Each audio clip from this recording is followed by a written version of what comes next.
Welcome to GATE 2021 Conclave. You are watching analysis of the electronics and communication engineering. Reasoning aptitude will be discussed by Mr. Dheeraj Mundri. Engineering mathematics will be discussed by Mr. Sagar Sonkar. English will be discussed by Mr. Srinivas. So let us know the inside story of these subjects, how to prepare, what is the change in syllabus, what is added, what is deleted, and how these things are going to affect your preparation, and what is the right methodology to study these subjects.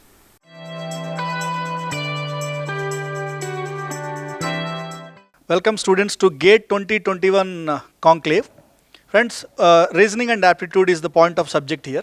As you know very well, a few days back, GATE 2021 notification has been released by IIT Bombay, and there are so many surprises in our notification. Regarding reasoning and aptitude also there are so many surprises. What are the changes that has been made in the GATE syllabus this year? We are going to discuss now. And this video is sponsored by Medici Prime. My dear friends, let me introduce myself. I am Mudunuri Dheeraj Parashar. My qualification is MSc in Physics and MTech Computer Science. My teaching experience is 14 plus years, and I have been a Medici faculty from last 5 years. From 2014 I have been teaching in Medici for GATE and ES and PSUs, and also many other competitive exams like SSC JEE and RRB JEE in various parts of the country, Delhi, Hyderabad, etc. And of course my subject of expertise is reasoning and aptitude. So as I said in the earlier, in the beginning, let us see what are the surprises that we have seen. Why I am using the word surprise? Because clearly you can see the syllabus here. Friends, let me tell you, the aptitude and reasoning has been introduced in GATE exam in 2010. In 2010 it has been introduced, and now you people are going to write 2020. So 21. So now from 10 years or 11 years we can say, we have been writing and seeing and solving the questions of aptitude in the GATE exam, right? So nowhere in the history of GATE aptitude, there was no prescribed syllabus for general aptitude. General aptitude बोल के एक line देता था, इसका weightage होगा 15 marks, छोड़ दिया बस. So what are the topics we have to study? There is a big confusion in the minds of the students. Sir, GATE apti के लिए क्या कोई prescribed topics है क्या? तो syllabus mention किया ही नहीं. तो हर साल ये बच्चों का बहुत confusion रहा. Thanks to IIT Bombay, they have solved this confusion this year. एक prescribed syllabus पहली बार, for the first time, a prescribed syllabus has been introduced for GATE in the subject of reasoning and aptitude. Generally 15 marks के लिए 4 भाग में divide किया गया aptitude को. Verbal aptitude English में चला जाता है, as you know very well, and remaining 3 parts comes under the section of reasoning. What are they? Quantitative aptitude, पहले को बोल रहे quantitative aptitude. This is quantitative aptitude. Second part is analytical aptitude, and third part is spatial aptitude. Aptitude and reasoning को 3 भाग में divide किया. Some chapters are also mentioned here. तो clearly some are old topics only which we are getting in the previous questions. आप बहुत सारे repeated topics है जो previous question papers which you have already seen in the previous question papers, but there are some additions. There are some new topics that have been added this time, and new type of questions, जैसे कि multiple select questions हैं. बाद में step by step हम discuss करेंगे इसको. पहले हम देखते हैं quantitative aptitude, data interpretation. Friends, हमेशा मैं ये बोलता हूँ, there are 2 topics that are compulsory for GATE exam, जिसका वेटेज 4 मार्क्स या कभी कभी 5 मार्क भी हो सकते हैं. The 2 topics are data interpretation, permutations and combinations. Minimum 3 marks and maximum it can go up to 5 marks. ठीक है. डेटा अगर आप प्रीवियस क्वेश्चन पेपर देखेंगे एक बार, as far as apti is concerned, you can never find a question paper without a data interpretation question. Data interpretation का मतलब data graphs. Friends, you know data can be represented in so many types. वो बार graphs हो सकते हैं, pie charts हो सकते हैं, XY graphs हो सकते हैं, टैबुलेशन हो सकते हैं, whatever.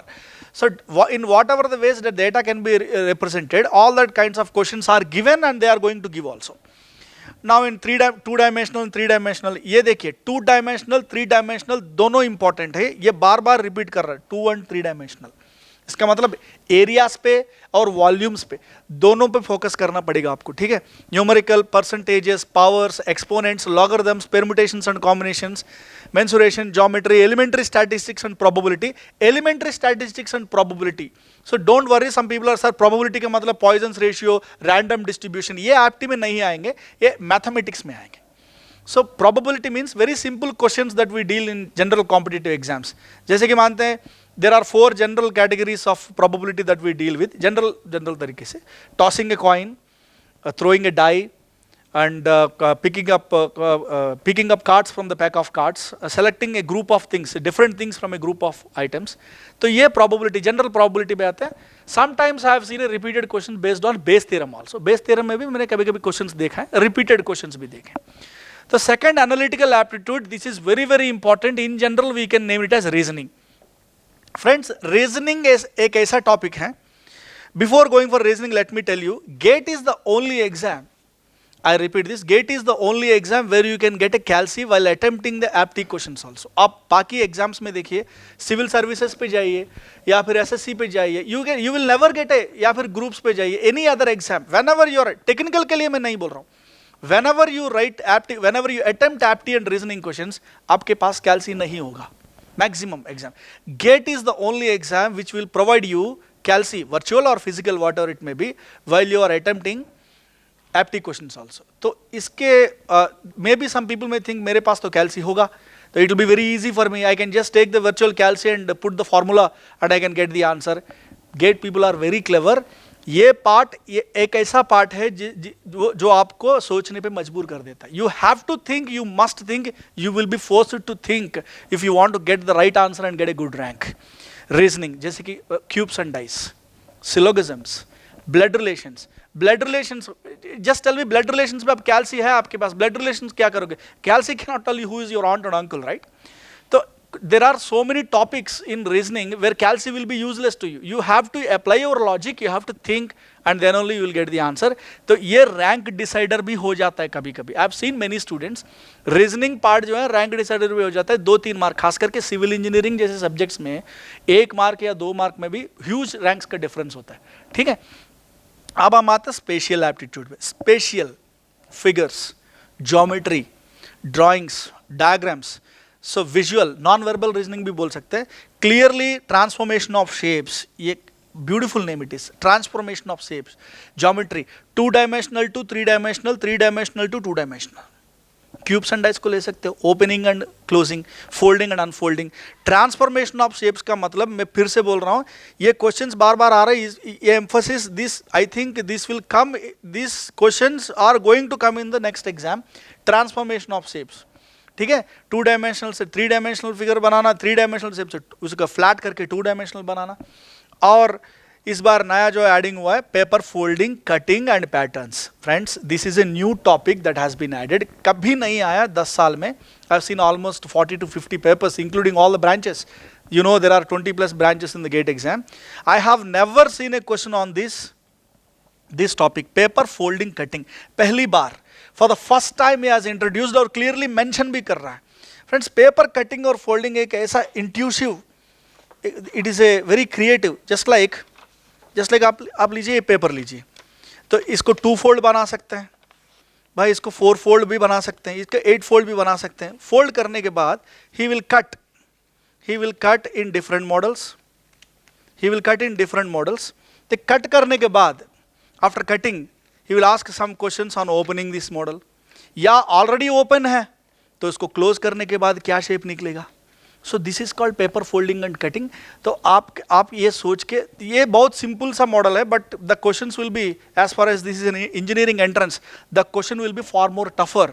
तो आपको इमेजिन करके, फोल्डिंग करने के बाद कैसे होगा, फोल्डिंग करने से पहले कैसे होगा, कटिंग करने के बाद कैसे होगा, पहले कैसे होगा, ये सारी चीज़ आपको इमेजिन करना है. So it's lot of brain work this time. तो ये this time in the GATE exam, that means आप CALC पे अगर आप डिपेंड कर जाएंगे तो it is highly dangerous. So you have to increase your logic. ये लॉजिक इंक्रीज करने के लिए, आपको लॉजिकल एबिलिटीज इंप्रूव करने के लिए, Made Easy is prime always there with you. हम आपको हेल्प करेंगे अपने ऑनलाइन क्लासेस में, और आने वाले दिन में ऑफलाइन क्लासेस में भी we will be supporting you. Friends, अब हम देखते हैं एडिंग्स पे. जैसे मैंने बोला, added topics, mirroring, assembling, mirror images and water images भी आ जाते हैं. Mirror images and water images, जैसे कि मान लीजिए ये इज लाइक दिस, इसका वाटर इमेज का मतलब उल्टा, अप एंड डाउन. तो मिरर इमेज कैसा होगा? Mirror image, suppose if they are saying B का मिरर इमेज क्या है? Mirror image means left and right. तो मिरर इमेजेस कैसे होंगे, असेंबलिंग कैसे होंगे, and grouping, paper folding, cutting, ये सारे ये टॉपिक्स जो है पहली बार गेट में इंट्रोड्यूस हो रहे हैं. That means there are 2 surprises. Clearly syllabus has been prescribed this time. Second, some topics are clearly mentioned which have never come before in the GATE exam. और भी बहुत सारे सरप्राइजेस हैं. Friends, clearly I have made an analysis of the weightage, खास करके EC और instrumentation. they are similar in the nature. Question papers के apti, जहाँ तक apti, wherever apti is concerned, the setup of apti questions is somewhat similar in EC and instrumentation. 2020 chronological order में हम देखेंगे 2020, 19, 18, 17, 16. So these are the distribution of the questions. 1 mark questions, 2 mark question. अगर afternoon session है तो set 2 का भी.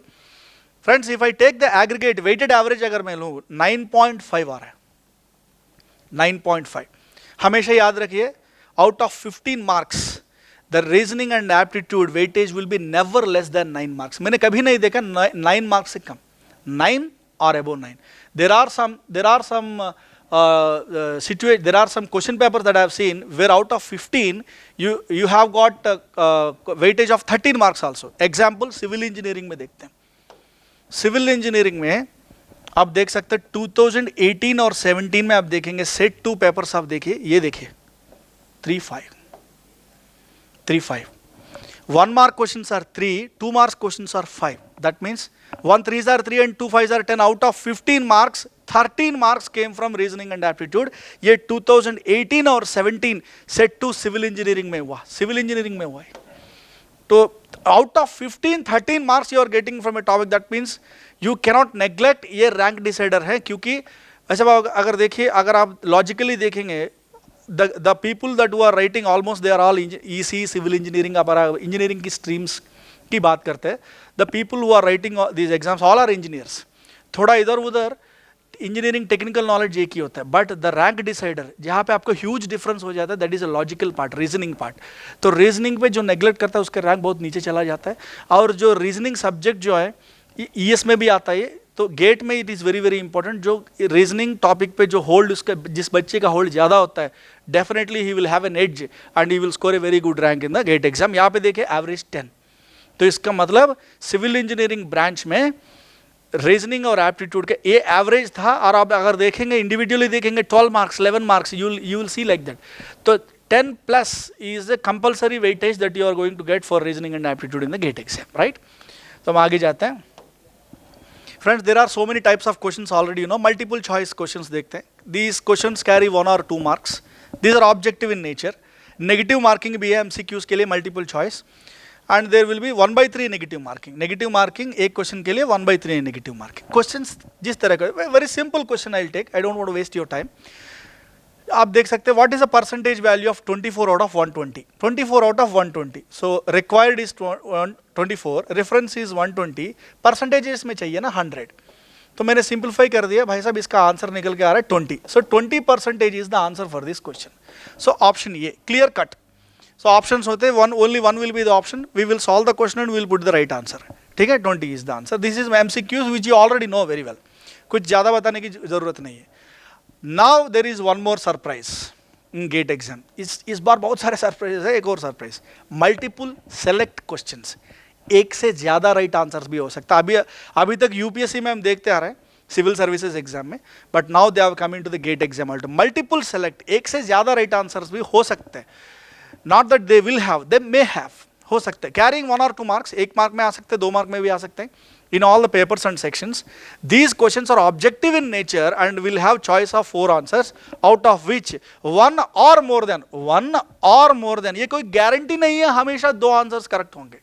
ठीक है, 1 or more than 1 choices may be correct. Friends, there is no negative marking for MCQ and there will be no partial marking. No negative marking, ये बहुत अच्छा फीचर है. There is no negative marking for MSQ and there will be no partial marking also. Friends, suppose there are 2 right answers. अब देखिए 2 right answers, इसमें एक ही correct answer डाला, तभी आपको मार्क मिलने नहीं वाला. If there are 2 answers, if there are 2 possible answers for that question, you have to select two options, then only you will get a mark. 50% attempt के लिए आपको आंसर नहीं मिलने वाला है. For example, we will see a question here. MSQ के example, आप ये ब्लड रिलेशंस एक बहुत अच्छा टॉपिक है, इसमें कैल्सी यूज नहीं होगा.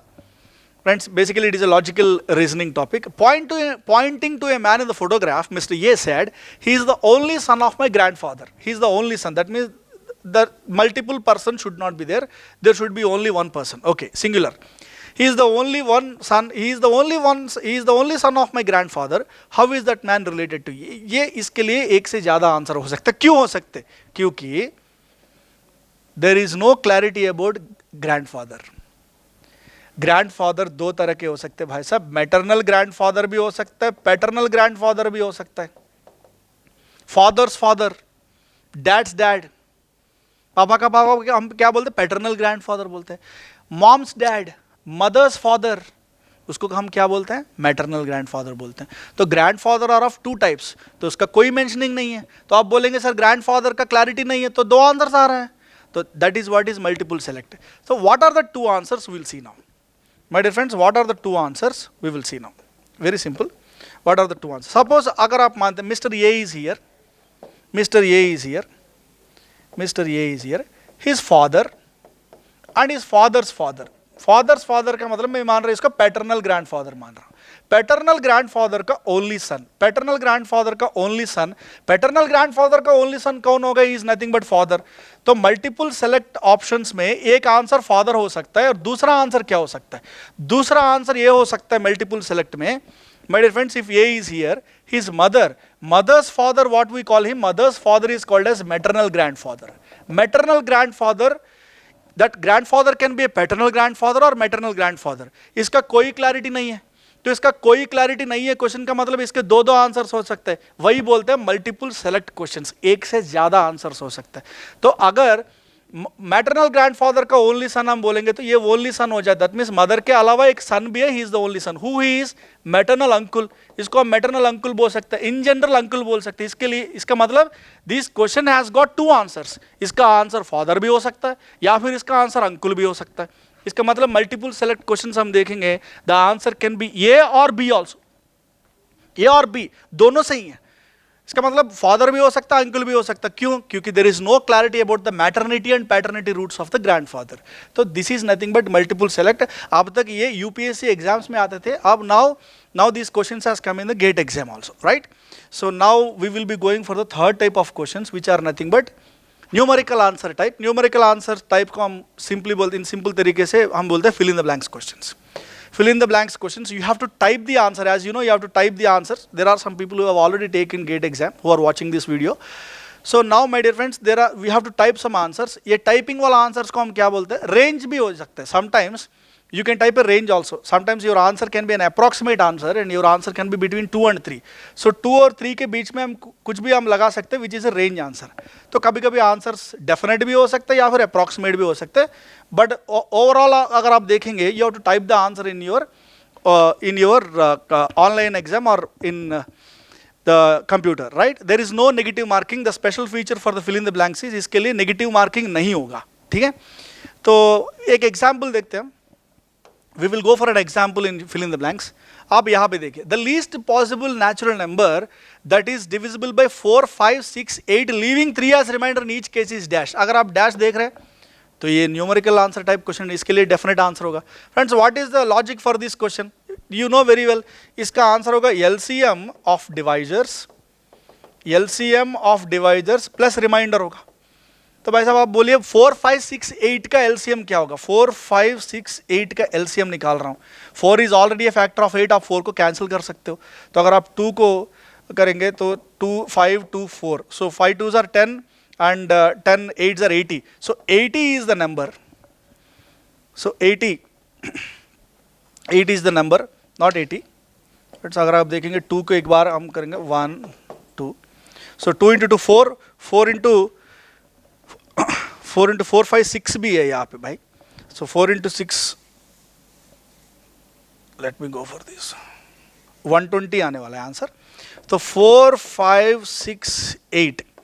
So 2 I am taking it 2 times, 5 times, 3 times, and again it is 4 times. Again I am taking 2, it is 1 time, it is 5 time, it is 3 time, it is. So 2 into 2 into 5 into 3 into 2. So 2 into 2 4, 4 into 3 12, 12 into 10 is equal to 120. Yes, first only we are doing it. 120 तो 120 होगा, 120 and what is the remainder, required remainder 120 plus 3, 123 is the answer. आपको type करना है यहाँ पे 123.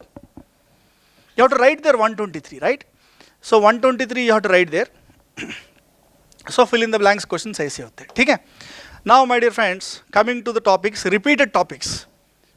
Friends, अब तक हमने repeated topics बहुत जोर देते थे. We used to put more emphasis on the repeated topics क्योंकि syllabus is not mentioned.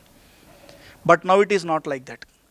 Repeated topics हमेशा important होते हैं. But what I personally feel is GATE is IIT Bombay is going to give you so many surprises in GATE 2021 in the form of question paper, right?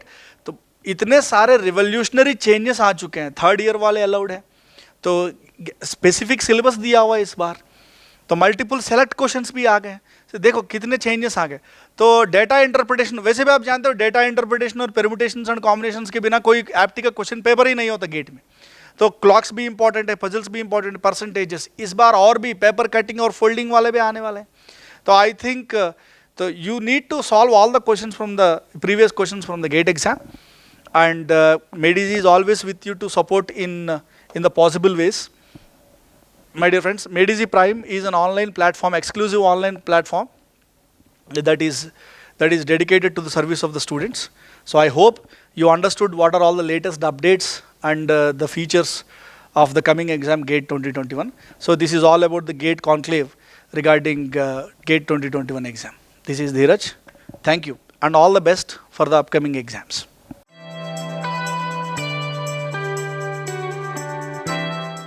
Hello everyone, welcome to the GATE Conclave 2021.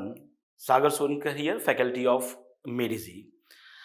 I'm here to discuss the changes that happened in GATE 2021 for the mathematics subject in terms of syllabus and in terms of pattern of questions. As we all know that the GATE 2021 is going to be conducted by IIT Mumbai. And for this GATE 2021, there are mainly two changes that happen. First changes is syllabus and second changes is they have added one new type of question and that is called MSQ, that is multiple select questions. आपको हम बता दें कि इसके पहले 2021 से पहले IIT Bombay ने पेपर कंडक्ट किया था 2013 में, और जब इन्होंने 2013 में पेपर कंडक्ट किया था उस वक्त भी इन्होंने एक नया टाइप का क्वेश्चन इंट्रोड्यूस किया था जिसका नाम है NAT, that is numerical answer type of questions था वो, जिसमें आपको ऑप्शंस नहीं दिए होते हैं, जिसमें आपको फिल इन द ब्लैंक्स भरने होते हैं, या फिर आप कह लो कि उसमें आंसर आपको फिल करने होते हैं. इस साल इन्होंने एक नया टाइप का क्वेश्चन इंट्रोड्यूस किया है जिसका नाम है MSQ, that is multiple select questions. ये मल्टीपल सेलेक्ट क्वेश्चन क्या है NAT और कौन से टाइप के क्वेश्चंस आते हैं गेट एग्जाम में इन मैथमेटिक्स, ये सब हम लोग डिस्कस करेंगे डिटेल में. तो before starting the discussion, let me introduce my self. My name is Sagar Sonkar. I have done my master's from IIT Mumbai in mechanical design specialization, and I'm in the field of teaching last 8 years, and in Medici I'm working from since 5 years. So let's start the discussion of the mathematics subject. First, let's see what is the syllabus of this mathematics for GATE 2021. देखो, engineering mathematics में basically I am talking about the electronics branch. तो electronics branch में mathematics में total 6 chapter हैं इस वक्त जो 2021 में है. आपको हम बता दें कि 2020 में ये टोटल 7 चैप्टर थे, लेकिन 2021 में केवल और केवल 6 चैप्टर है. हम देखेंगे कि कौन कौन से टॉपिक जो है नए ऐड किए गए हैं या फिर कौन कौन से टॉपिक आपका रिमूव किया गया है, वन बाय वन हम देखेंगे. तो देखो, पहला जो टॉपिक है इसमें इंजीनियरिंग मैथमेटिक्स में जिसका नाम है लीनियर अलजेब्रा. लीनियर अलजेब्रा का जो सब टॉपिक है आप देखिए क्या क्या है इसमें: vector space, basis, linear dependence and linear independence, matrix algebra, eigen value, eigen vector, rank, solution of linear equation, existence and uniqueness. देखो, इसमें जो लिखा है वेक्टर स्पेस एंड बेसिस, ये आपको बता दे कि जब आप देखोगे अदर ब्रांच से आप कंपेयर करोगे, जब आप इसी को कंपेयर करिए मैकेनिकल ब्रांच से या फिर सिविल इंजीनियरिंग ब्रांच से, तो उसमें ये टॉपिक मेंशन नहीं किया गया है वेक्टर स्पेस और बेसिस. ये केवल और केवल इसी ब्रांच के सिलेबस में ये टॉपिक एडेड है. तो ध्यान रखिएगा, बाकी ब्रांच में ये टॉपिक नहीं है, केवल इसी ब्रांच में ये है जिसका नाम है वेक्टर स्पेस एंड बेसिस. बाकी eigen value, eigen vector, solutions of equation, ये सारे ब्रांच के लिए कॉमन है। और आपको बता दें कि इसमें जो आइगन वैल्यू, आइगन वेक्टर है, they are very important topics for electronics branch. बाकी वैसे तो मैथमेटिक्स की अगर हम बात करते हैं तो इसमें सारे टॉपिक इंपॉर्टेंट है, क्योंकि सारे टॉपिक से क्वेश्चंस आते हैं। Sometime they have asked the question from the rank of the matrix, sometime they have called the inverse of the matrix, sometime they have called the questions from eigen value and eigen vector, and sometime they have called the number of solutions from the linear equations. तो इस type के questions यहाँ पे आते हैं। दूसरा जो topic है आपका, दूसरा जो चैप्टर है in fact, that is calculus. Calculus का देखो जरा सब टॉपिक क्या है, that is mean value theorem, theorem of integral calculus, evaluation of definite and improper integral, partial derivative, maxima and minima, multiple integral, line, surface and volume integral, and Taylor series. ये किसका part है यार? Calculus का part है। And again it is a very very important. इसमें maxima minima से बहुत बार question देखा गया है, इसी ब्रांच में क्वेश्चन पूछे गए हैं। इनफैक्ट मल्टीपल इंटीग्रल से भी क्वेश्चंस हमेशा आए हुए हैं। आप ये जान लीजिए कि कैलकुलस से भी हर साल एक ना कोई क्वेश्चन आना ही आना है। हम देखेंगे कि बाद में कि इनका वेटेज क्या है, मैथमेटिक्स का वेटेज क्या है, वो भी हम देखेंगे। अभी तो हम लोग केवल डिस्कस कर रहे हैं इसका सिलेबस। तो दूसरा जो चैप्टर था जिसका नाम है कैलकुलस, उसके ये सब टॉपिक्स है यार। जो नेक्स्ट चैप्टर है हमारा है, that is differential equation, and again a very important topic for EC branch particularly. आपको पता होगा कि इसी ब्रांच में डिफरेंशियल इक्वेशन का टेक्निकल सब्जेक्ट में बहुत ही इंपॉर्टेंट रोल है, जिससे बेसिकली उसमें सेकेंड ऑर्डर डिफरेंशियल इक्वेशन का आपको बहुत ज्यादा यूज करना पड़ता है। हम पहले देख लेते हैं इसका सिलेबस क्या है।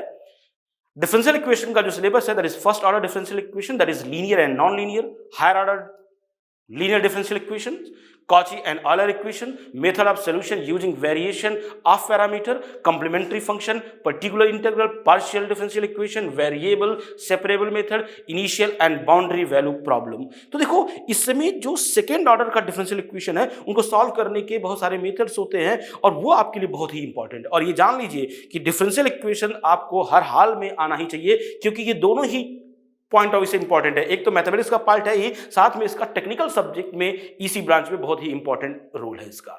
तो ये है हमारा डिफरेंशियल इक्वेशन। नेक्स्ट चैप्टर है हमारा वेक्टर एनालिसिस। तो देखो वेक्टर एनालिसिस का सिलेबस क्या है यार? Vector in plane and space, vector operation, gradient, divergence and curl, Gauss, Green's and Stokes theorem. देखो ये जो थ्योरम है, that is Green's theorem, Gauss theorem and Stokes theorem. आप ये जान लो कि इन तीनों में से एक ना एक से तो क्वेश्चन आना ही आना है गेट एग्जाम में। इनफैक्ट नॉट ओनली इसी ब्रांच, इवन अदर ब्रांच में भी इन टॉपिक से क्वेश्चंस बहुत रेगुलरली आते हैं। इसी ब्रांच में तो मैं श्योर शॉट आपको बता दूं कि इससे क्वेश्चन आना ही आना है। ये तीनों ही थ्योरम बहुत इंपॉर्टेंट है। ऑल्दो हम लोग सारे ही चीज कवर करेंगे, बट अगर हम टॉप इंपॉर्टेंट की बात करते हैं इसमें, तो हम लोग इसको बोल देते हैं यार Green's theorem, Gauss theorems and Stokes theorem, they are very important from the vector analysis. In fact vector calculus से भी हर साल क्वेश्चंस है। ठीक है, नेक्स्ट हमारा टॉपिक है दैट इज कॉम्प्लेक्स एनालिसिस, जिसमें हम लोग बात करते हैं analytical functions, Cauchy integral theorem, Cauchy integral formula, sequence series, convergence test, Taylor and Laurent series and residual theorem. तो ये इस टॉपिक से भी, ये कॉम्प्लेक्स फंक्शन की बात करते हैं, यहां से भी सीआर इक्वेशन से हर साल एक क्वेश्चन आता ही आता है। तो कॉम्प्लेक्स फंक्शन से भी एक क्वेश्चन मान के चलिए आपको आना ही आना है। इसमें ये जो सीरीज है, टेलर सीरीज, लॉरेंट सीरीज, ये बहुत इंपॉर्टेंट हो जाता है आपके लिए, टेक्निकल सब्जेक्ट के लिए भी और मैथमेटिक्स में भी इसका इंपॉर्टेंस है। क्लियर है? नेक्स्ट एक और टॉपिक है, that is sixth topic, and that is probability and statics, जिसका टॉपिक है mean, median, mode, standards, deviation. देखो ये जो mean, median, mode and standard deviation की बात कर रहे हैं, ये किसका पार्ट है यार? It is a part of statics. बाकी जो हम बात करते हैं combination probability, probability distribution, binomial distribution, Poisson distribution, exponential distribution, normal distribution, joint and conditional probability, ये किसका पार्ट है यार? प्रोबेबिलिटी का पार्ट है। तो देखो इसमें स्टैटिक्स से भी क्वेश्चन आते हैं, प्रोबेबिलिटी से क्वेश्चन आते हैं। और आपको एक बात बता दें कि इसमें जो प्रोबेबिलिटी का चैप्टर है, every year there is at least one question, at least, मतलब आना ही आना है, and it is a very very important topic for the EC branch. और एक बात बताते हैं आपको, मैकेनिकल सिविल का जो प्रोबेबिलिटी चैप्टर है और ईसी का जो प्रोबेबिलिटी चैप्टर है, there is a difference. Difference ये है कि उनके लिए मैकेनिकल और सिविल में थोड़ा प्रोबेबिलिटी से इजी क्वेश्चन आ जाते हैं, लेकिन ईसी में, इलेक्ट्रॉनिक्स ब्रांच में थोड़ा सा प्रोबेबिलिटी का एक अच्छा लेवल का क्वेश्चन आया है जो मैंने एनालिसिस किया हुआ है, मतलब हायर लेवल का प्रोबेबिलिटी क्वेश्चन आता है and very very important topic for the EC branch. Clear है? तो ये जो सिलेबस है इतना ही, देखो 6 चैप्टर हमको पढ़ना है मैथमेटिक्स के पार्ट में। अब जरा हम बात करते हैं कि 2020 और 2021 में क्या चेंजेस आए हैं इन टर्म्स ऑफ सिलेबस। पहले हम बात करते हैं, तो देखो अगर हम बात करें कि 2021 की बात करते हैं और 2020 में, पहली बात यह है कि कौन कौन से नए टॉपिक ऐड किए गए हैं। तो आपको हम बता दें कि कोई भी नया टॉपिक ऐड नहीं किया गया है इन गेट 2021। जो 2020 का सिलेबस था, जो 2021 का सिलेबस है, इसमें कोई नया टॉपिक ऐड नहीं किया गया है। इनफैक्ट मैं आपको बता दूं कि इसमें से टॉपिक रिमूव किया गया है। कौन कौन से टॉपिक रिमूव किए गए हैं? रिमूव टॉपिक की अगर हम बात करते हैं तो आपको बता दें कि 2021 से 2020 में एक पूरा का पूरा चैप्टर ही उड़ा दिया गया है जिसका नाम है न्यूमेरिकल मेथड। न्यूमेरिकल मेथड, पहले हर साल न्यूमेरिकल मेथड से एक क्वेश्चन तो आता ही आता था और ये सबसे आसान टॉपिक था कह लो मैथमेटिक्स का, जिसमें श्योर शॉर्ट एक क्वेश्चन आता था और वो बहुत आसान क्वेश्चन होते थे। लेकिन आपको बता दें कि इलेक्ट्रॉनिक्स ब्रांच में ये टॉपिक ही हटा दिया गया है। अब न्यूमेरिकल मेथड मैथमेटिक्स का पार्ट नहीं है फॉर द इलेक्ट्रॉनिक्स ब्रांच। ये जो पूरा पढ़ते थे हम लोग, solution of non linear equation, single and multi step method for differential equation and convergence criteria, ये सारा टॉपिक ही हटा दिया गया है मैथमेटिक्स से इलेक्ट्रॉनिक्स ब्रांच के लिए। इनफैक्ट आपको हम बता दें कि एक और टॉपिक, एक और छोटा सा टॉपिक हटाया गया है जिसका नाम है कोरिलेशन एंड रिग्रेशन एनालिसिस। देखो जब आप 2021 का पेपर देखेंगे उसमें जो प्रोबेबिलिटी का चैप्टर है, उस प्रोबेबिलिटी के चैप्टर में आप देखिएगा एंड में इस टॉपिक का नाम लिखा था, 2020 की बात कर रहे हैं, 2020 के सिलेबस की बात कर रहे हैं, आप देखिएगा उसमें लिखा है कोरिलेशन एंड रिग्रेशन एनालिसिस। लेकिन 2021 का जो सिलेबस आया, जो नया पैटर्न आया, उसमें ये टॉपिक को हटा दिया गया है। कोरिलेशन एंड रिग्रेशन भी अब सिलेबस का पार्ट नहीं है।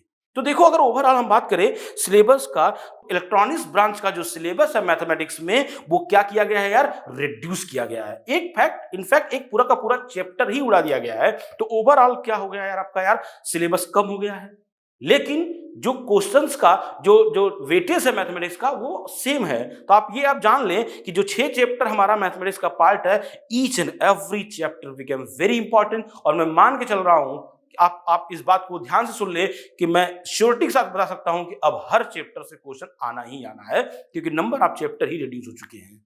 क्लियर है? तो ये था यार कि 2021 में सिलेबस में क्या क्या चेंजेस आए हैं, वो हमने देख लिया कि क्या टॉपिक हटाए गए हैं या फिर कौन सा टॉपिक को रिमूव किया गया है या कौन सा टॉपिक को ऐड किया गया है, वो हमने देख लिया। What are the major changes that happen in terms of syllabus for mathematics. Next हम बात करते हैं, चलो थोड़ा सा, कि इसका वेटेज क्या है मैथमेटिक्स का। तो देखो हम बात करते हैं वेटेज का कि what is the weightage of engineering mathematics for the electronics branch. देखो उसके लिए हमने क्या किया है, पिछले 5 साल के पेपर की एनालिसिस किया है और हम आपको बताते हैं। देखो फॉर गेट 2020 आपको बता दें कि इलेक्ट्रॉनिक्स ब्रांच में केवल एक ही पेपर हुआ करता था। अब देखो जरा सा, 2020 में 1 मार्क्स के 6 क्वेश्चन पूछे गए हैं और 2 मार्क्स के 4 क्वेश्चन पूछे गए हैं। टोटल कितने नंबर का आया यार? 14 मार्क्स का आया हुआ है। इन 2019 अगेन एक ही पेपर हुआ करता था इलेक्ट्रॉनिक्स ब्रांच का। आप देखो 1 मार्क्स के 7 क्वेश्चन पूछे गए हैं और 2 मार्क्स के 3 क्वेश्चन पूछे गए हैं और ये टोटल कितना होता है यार? 13 मार्क्स। सिमिलरली इन 2018 1 मार्क्स के 6 क्वेश्चन पूछे गए हैं और 2 मार्क्स के 4 क्वेश्चन पूछे गए हैं और ये टोटल मार्क्स कितना होता है यार? 14।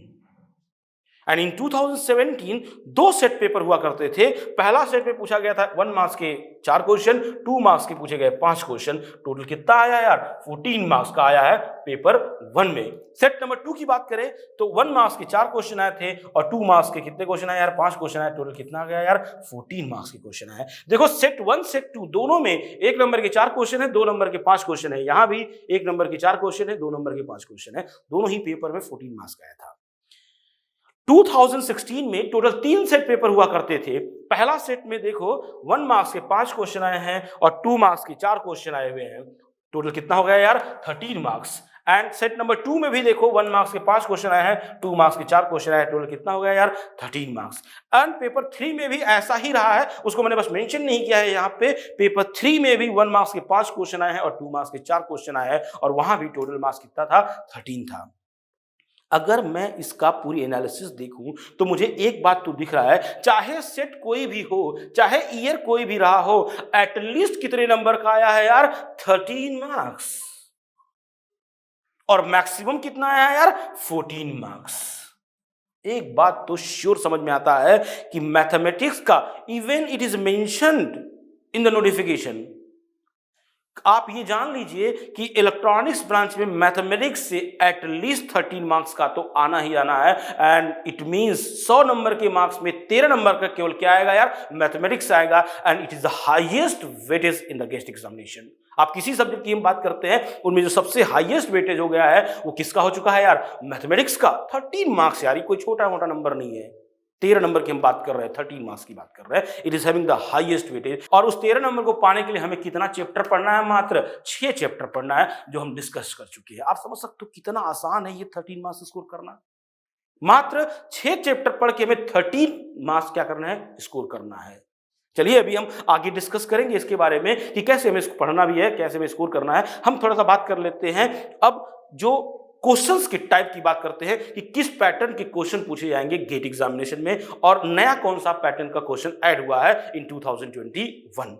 तो देखो हम बात करते हैं कि पहला हम बात करते हैं फर्स्ट टाइप का जो क्वेश्चन आता है गेट एग्जामिनेशन में, वो है multiple choice question. Multiple choice question में पहली बात की इसके 4 ऑप्शन होते हैं और उस चारों ऑप्शन में केवल एक ही ऑप्शन करेक्ट होगा। दूसरी बात एंड वेरी इंपॉर्टेंट बात कि मल्टीपल चॉइस क्वेश्चंस में नेगेटिव मार्किंग भी होता है। नेगेटिव मार्किंग का स्कीम क्या है यार कि अगर 1 नंबर का क्वेश्चन है तो उसका नेगेटिव मार्किंग हो गया 1/3, और 2 मार्क्स का क्वेश्चन है तो उसकी नेगेटिव मार्किंग हो गई 2/3। मीन्स अगर एक क्वेश्चन आप गलत करते हैं तो 1 मार्क्स का तो आपको -1/3 रिड्यूस किया जाएगा, और अगर 2 मार्क्स का है तो -2/3 रिड्यूस किया जाएगा। क्लियर है? तो ये हो गया उसकी नेगेटिव मार्किंग का स्कीम। अब हम बात करते हैं एक क्वेश्चन को डिस्कस करते चलते हैं। तो जैसे मान लो कि हमने एक क्वेश्चन लिया है और ये क्वेश्चन है डिफरेंशियल इक्वेशन का। जस्ट हमने एक एग्जांपल के तौर पे एक डिफरेंशियल इक्वेशन का क्वेश्चन लिया है। देखो क्वेश्चन क्या दिया है, if y is the solution of the differential equation, that is y cube dx plus x cube equal to 0, और दिया है कि at y 0 पे उसका वैल्यू 1 है। y 0 पे उसका वैल्यू 1 का मतलब होता है at x equal to 0 पे y का वैल्यू 1 है, then what is the value of y -1, मतलब x equal to -1 पे y का वैल्यू क्या होगा। ऑप्शन ए दिया है -2, बी दिया है -1, सी दिया है 0 और डी दिया है आपका 1। देखो बहुत ही सिंपल क्वेश्चन है। हमें क्या करना होता है, डिफरेंशियल इक्वेशन के फॉर्म को समझना होता है। जैसे ये इक्वेशन है, ये क्वेश्चन है हमारा y cube dy by dx plus x cube. बहुत ही सिंपल क्वेश्चन है। जैसे इसको हम सॉल्व कर लेते हैं, y क्यूब dy प्लस हम लोग क्या लिख सकते हैं यार, it is x cube dx is equal to 0। कैसे लिख सकते हैं इसको यार? हम क्या करते हैं, इसको दोनों साइड जरा इंटीग्रेट कर देते हैं। इंटीग्रेट करते हैं, ये हो गया हमारा y to the power 4/4 plus x to the power 4/4 which is equal to C1 ले लेते हैं। मान लो हम देखो हमने ये जो C1 है ये क्या है, इसको बोलते हैं इंटीग्रेटिंग कांस्टेंट। अगर आप इंटीग्रेट करते हैं तो एक इंटीग्रेटिंग कांस्टेंट आएगा। अब बात ये है कि इसको हम एक और फॉर्म में भी लिख सकते हैं। देखो क्या हम इसको ऐसे लिख सकते हैं, y to the power 4 plus x to the power 4 is equal to 4C1। देखो अगर C1 एक कांस्टेंट है तो 4C1 भी तो एक कांस्टेंट है। इन दोनों को मिला के हमने अपने आप ऐसे लिख लिया, एक C वैल्यू लिख लिया है। तो that is y to the power 4 plus x to the power 4, ये मिला के आ गया कितना यार, इज इक्वल टू C। ये हमारे पास फाइनल डिफरेंशियल इक्वेशन का सॉल्यूशन आया है। अब देखो इसमें अगर हम बात करते हैं, अगर हम इसमें बात करते हैं तो हमें दिया है यहां पर x इक्वल टू 0 पर y का वैल्यू कितना है, 1। ये जो कांस्टेंट का वैल्यू आया है, जो कांस्टेंट का वैल्यू है उसको फाइंड करने के लिए हम इस बाउंड्री कंडीशन को यूज कर देंगे इसमें। देखो जैसे दिया है x इक्वल टू 0 पे y का वैल्यू क्या है, 1, तो y का वैल्यू हो गया 1 टू द पावर 4, x का वैल्यू है 0, 0 to the power 4 is equal to C। इसका मतलब है कि C का वैल्यू कितना आ गया, 1। अगर C का वैल्यू आ गया हमारा 1, C का वैल्यू हमारा आ गया है 1, तो हमारे पास एक फाइनल इक्वेशन आ गया है y to the power 4 plus x to the power 4 is equal to 1 is the final equation. अब मुझसे कहीं भी कुछ भी वैल्यू पूछा जाएगा हम सॉल्व कर लेंगे। जैसे हमसे जो पूछा गया है वो क्या पूछा गया है कि x इज इक्वल टू -1 पे y का वैल्यू कितना होगा, y का वैल्यू कितना होगा ये पूछा गया है। देखो इस फॉर्म में अगर लिखा जाता है तो इसका मीनिंग यही होता है कि यहाँ x y equal to x के फॉर्म में लिखा है, मतलब x माइनस 1 पे आपसे पूछा गया है y का वैल्यू कितना होगा। तो अब हमारे पास एक फाइनल इक्वेशन है, ये हमें पूछा गया है x माइनस 1 पे y का वैल्यू कितना होगा, इसमें पुट कर दो यार, y का वैल्यू निकालना है हमें, y to the power 4 plus x का वैल्यू माइनस 1 पे पूछा गया है, पावर 4 इज इक्वल टू 1। यहां सॉल्व कीजिए, आ गया y is equal to 0, y equal to 0। देखो जो हमारे पास गिवन ऑप्शन था, गिवन ऑप्शन है, इसमें a का वैल्यू था, a ऑप्शन था -2, b ऑप्शन है -1, c ऑप्शन है 0 और d है आपका 1। इसका मतलब करेक्ट आंसर क्या हो गया, 0। तो ऑप्शन सी इज करेक्ट। तो इस टाइप का क्वेश्चंस भी आते हैं एग्जाम में। एक पहला टाइप का क्वेश्चन था ये मल्टीपल चॉइस क्वेश्चन, जिसमें आप सॉल्व करिए एक ना एक ऑप्शन कोई ना कोई। अच्छा एक बात आपको हम बताते हैं, जब मल्टीपल चॉइस क्वेश्चंस फ्रेम किए जाते हैं तो उसके जो ऑप्शंस होते हैं वो ऐसे ही नहीं दिए जाते हैं रैंडमली। अगर आप जो अभी हमने क्वेश्चंस को सॉल्व किया है, अगर इसके सोल्यूशन में जरा भी आप कहीं किसी पॉइंट पे एरर करेंगे तो कोई ना कोई दूसरा ऑप्शन आपको हमेशा क्या मिल जाएगा, करेक्ट मिल जाएगा। तो ऑप्शन ब्लाइंडली फ्रेम नहीं किए जाते, उस ऑप्शन में भी एक ट्रिक होते हैं कि अगर कोई लड़का कहीं भी मिस्टेक करता है तो उसको जरूर कोई ना कोई दूसरा ऑप्शन करेक्ट मिल जाएगा। क्लियर है? तो थोड़ा ध्यान से यार, जब मल्टीपल चॉइस क्वेश्चन कर रहे हैं तो ध्यान रखना है कि कहीं हमारा कैलकुलेशन मिस्टेक नहीं होना चाहिए। In fact not only here, in fact in whole subject की बात करता हूं, कैलकुलेशन मिस्टेक से हमें बचना है। क्लियर है? तो ये था हमारा यार फर्स्ट टाइप का क्वेश्चंस। सेकेंड टाइप के क्वेश्चंस की अब हम बात करते हैं, जो कि नया इंट्रोड्यूस हुआ है, जिसका नाम है MSQ। That is multiple select questions की हम बात करते हैं, मल्टीपल सेलेक्ट क्वेश्चंस की बात करते हैं। तो देखो मल्टीपल सेलेक्ट क्वेश्चन क्या है, इसमें मोर देन वन ऑप्शन क्या होते हैं यार, करेक्ट होते हैं। देखो जरा एक पहले इस क्वेश्चंस को ही पढ़ लेते हैं। क्वेश्चंस क्या दिया है, which of the following function is an accurate description of the graph for the range indicated. ये ग्राफ दिया हुआ है और उसमें इस रेंज के फॉर्म में एक फंक्शन दिया हुआ है, जिसमें ऑप्शन ए दिया है y equal to 2x plus 4 for x varying from -3 to -1। B option दिया है y equal to mod of x minus 1 for x varying from -1 to 2। And C दिया हुआ है y equal to mod of mod x minus 1 for x minus 1 to 2 and y equal to 1 for x 2 to 3। देखो इसमें जो multiple select question है, पहली बात की इसकी निगेटिव मार्किंग की स्कीम क्या है, सबसे इंपॉर्टेंट बात यह है इसका कोई भी निगेटिव मार्किंग नहीं है, इसमें कोई भी निगेटिव मार्किंग नहीं है। लेकिन इसमें एक प्रॉब्लम यह है, इट्स मतलब आप ये जान लीजिए, आपको मैं बता दे रहा हूं कि इस साल का पूरे गेट के पेपर में सबसे जो टफ क्वेश्चन माना जाएगा वो यही होगा, that is multiple select question. वो हम आपको बताएंगे भी कैसे। मल्टीपल सेलेक्ट क्वेश्चन में पहली बात की मोर देन वन ऑप्शन क्या है यार, करेक्ट है। More than one option are correct, मतलब इनमें से एक भी सही हो सकते हैं, इसमें दो भी सही हो सकते हैं, इसमें चारों सही हो सकते हैं। जरा इनको देखो, ये ग्राफ दिया हुआ है, इस ग्राफ के करस्पॉन्डिंग का रेंज दिया हुआ है। अच्छा अगर हम देखो पहले इस क्वेश्चन को सॉल्व करते हैं और फिर हम बात करते हैं इसके बारे में। जैसे ये क्वेश्चन में हम देखें तो जो ऑप्शन दिया है उसमें तीन रेंज की बात किया है। एक रेंज लिया हुआ है -3 टू -1, -3 टू -1, एक रेंज लिया है -1 टू 2 और एक रेंज लिया हुआ है, एक रेंज ये भी दिया है ऑप्शन सी में लिया है -1 टू 2। देखो ये तो एक ही रेंज में दो ऑप्शन दिए हुए हैं एंड श्योरली या तो हो सकता है दोनों ऑप्शन करेक्ट हो या दोनों गलत भी हो सकते हैं या एक सही एक गलत होगा, चेक कर लेंगे क्या दिया हुआ है। और एक रेंज दिया हुआ है 2 से 3। बेसिकली इन्होंने तीन पार्ट में ब्रेक किया है, -1 से 1, सॉरी -3 से -1, -1 से 2 और 2 से 3। हम भी इसको इन्हीं के ऑप्शन के फॉर्म में ही ब्रेक करेंगे और हम देखते हैं जरा इनको, हम देखते हैं इनको कि कैसे इनको हम हैंडल करते हैं। देखो हमने तीन पार्ट में इनको हम ब्रेक करते हैं, तीन पार्ट में हम इनको ब्रेक करते हैं। एक हमने लिया है ये फर्स्ट फंक्शन, दूसरा हम यहां से ले लेते हैं दैट इज -3 टू -1, -1 से हम ले लेते हैं 2 के बीच में ये एक फंक्शन पूरा का पूरा यहां से यहां तक, और एक है ये।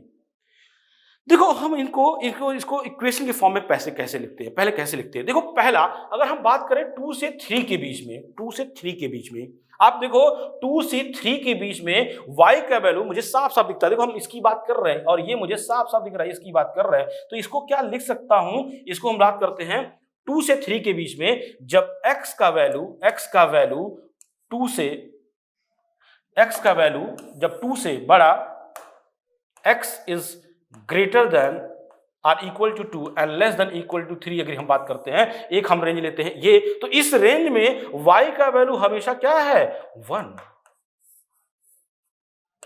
तो बात हम करते हैं इस रेंज में फ्रॉम 2 to 3, इस रेंज में अगर हम बात करें तो y इक्वल टू 1 है, कांस्टेंट वैल्यू है। देखो ये वेरी नहीं कर रहा है, ये हमेशा क्या है यार कांस्टेंट है।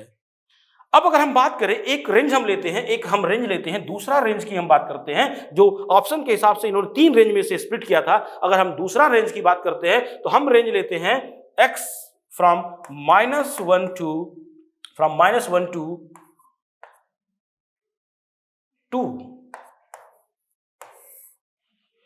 देखो यार इसमें एक हम बात बताते हैं आपको, -1 to 2 की हम बात करते हैं। देखो अगर हम चाहे तो हम इसको 2 पार्ट में ब्रेक करें, एक हम ले लें पहले इस रेंज को और फिर हम ले लें इस रेंज को, लेकिन हम ऐसा नहीं करते, हमने पूरा का पूरा एक रेंज लिया क्योंकि ऑप्शन भी उसी फॉर्मेट में दिया हुआ है। तो देखो इसके लिए हम आपको बताते हैं कि देखो मैथमेटिक्स के सिलेबस में ये मेंशन नहीं किया गया है ग्राफ फंक्शन भी हमारा सिलेबस में है कि नहीं है। देखो ग्राफ, मैथमेटिकल ग्राफ एक ऐसा चीज है जो सिलेबस में मेंशन नहीं किया जाता है, लेकिन इसका यूज कर लिया जाता है टेक्निकल सब्जेक्ट में भी और मैथमेटिक्स सब्जेक्ट में भी। ये क्वेश्चन भी गेट एग्जाम का पूछा हुआ क्वेश्चन है, लेकिन कहीं भी ये मेंशन किया गया है कि ग्राफ सिलेबस में है, ऐसा नहीं है, लेकिन ग्राफ आनी चाहिए। और ग्राफ बेस्ड भी मैंने देखा है कि कई बार क्वेश्चंस गेट एग्जाम में पूछे गए हैं, जैसे ये है।